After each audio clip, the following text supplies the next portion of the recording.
question that I wanted to just ask and just clarify. You spoke about, how God calls us to a certain lifestyle and the world calls us to a certain lifestyle. Since your conversion, how has your understanding changed about like authentic love and acceptance? How's your understanding changed from that to understand what God is calling us, what love is God calling us, and what love the world is talking about? Yeah. I think the world, when the world talks about love, the world talks about unconditional acceptance. And so however you are and whatever you do and whatever lifestyle you choose to have, to unconditionally accept that lifestyle would be to love you.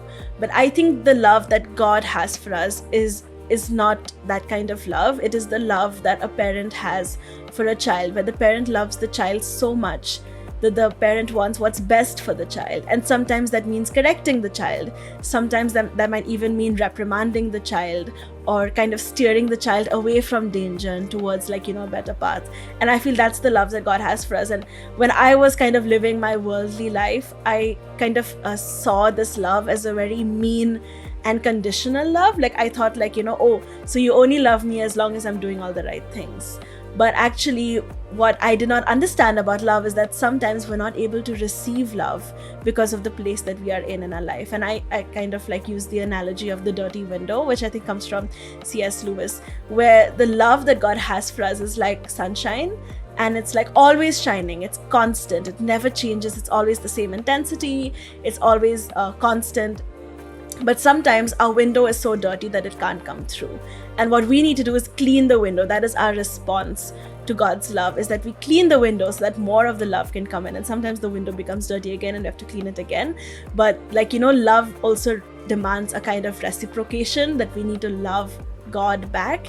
And the other thing that I feel is different about how I see love now is that love is a decision. So it's not just a feeling. It's not just like feeling really happy all the time, feeling the butterflies all the time, but it's about deciding to love someone. And for me and my relationship with God, that looks like deciding every single day to live a chaste life, to live a holy life as much as I can, even when it's hard, even when I don't want to, even when it would be so much easier to just not do it.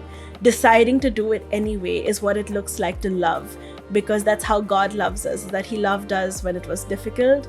He loved us when He was hanging from the cross. He loved us when it hurt. He loved us when He was crying tears of blood in the Garden of Gethsemane. He loved us in all those difficult moments.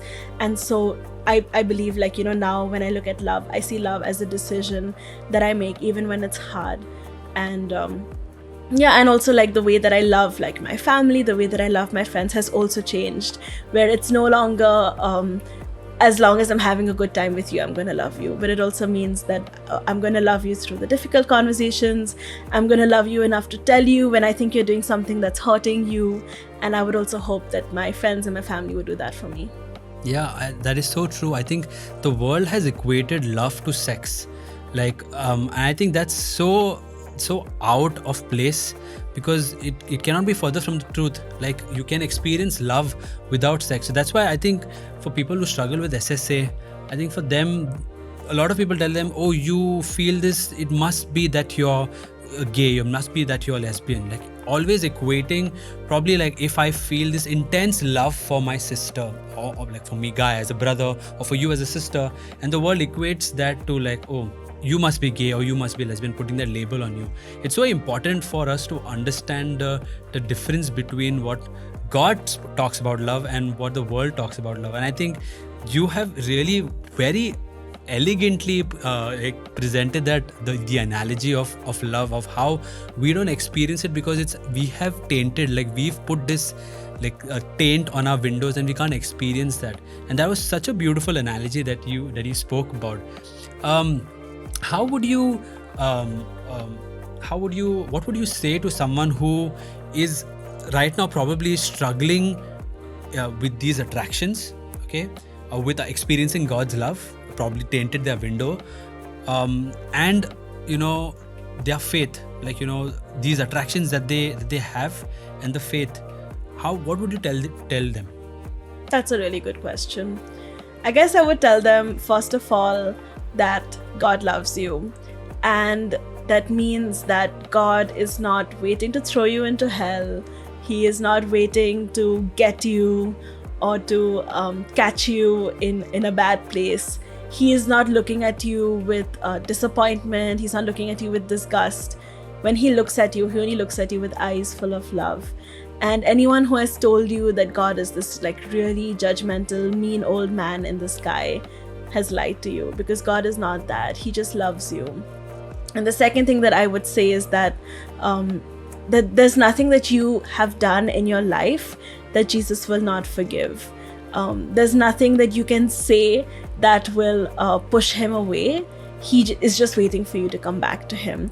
And so no matter where you are, no matter what you have done, no matter how many years you have spent away from God, if today you just said, Jesus, I want you back in my life, he will come back. He will like take you back into his arms. And so do that. If you feel like you need to go back to Jesus, then don't let anything that you have done in your past stop you. The other thing that I would say is that maybe it feels like you want God to love you, you want to come back to his love, but you can't feel anything. And maybe something that would help is going for confession, because it's really the same thing as taking the trash out. Like, you know, you're making room in your heart, you're making room in your life for God again. And so don't be afraid, go for confession. It's only really hard until you actually do it. And then it's the easiest thing in the world. So go for confession, take the trash out, and you'll be really surprised by how much more room there is in your life to experience that love. And the last thing I would say is that if you want to talk, if you have questions, then you can always message me. I'm Dal Rice Fish Fry on Instagram, and I would be very happy to have a conversation with you.